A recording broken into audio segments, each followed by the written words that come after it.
So my best friend is getting engaged and this was one of those days you just know you are going to remember forever.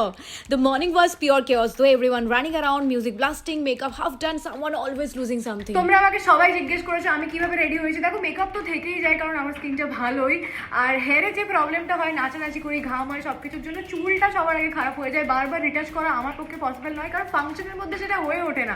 তো সবার আগে আমি যেটা করবো, আমার এই যে ভিজে চুলটা আছে এর মধ্যে আমি অ্যাপ্লাই করবো L'Oréal Paris extraordinary oil serum. চলো এবার মেকআপটা করে নিই, ততক্ষণে আমার চুলটাও শুকিয়ে যাবে। আমার মেকআপটা কিন্তু অলমোস্ট হয়ে গেছে, 5 মিনিট আমার হেয়ারটাও হয়ে যাবে। And finally my liquid gold, I call this liquid gold because এটা সবকিছুকে খুব ইজি করে দেয়, ফ্রিজ ফ্রি করে দেয়, শাইন অ্যাড করে দেয় এবং আমি যখন হিট ব্যবহার করছি তার জন্য এটা পারফেক্ট। আমার হেয়ারটা জাস্ট শাইনি এবং স্মুথ হয়ে গেছে। এইবার তো আসল মজা শুরু। Happy tears, tight hugs, non stop dancing, the kind of day where you are fully in the moment and not thinking about your hair at all. এত নাচানাচি করার পরেও আমার হেয়ারটা কিন্তু অ্যাজ ইট ইজ আছে, all thanks to L'Oréal Paris extraordinary oil serum.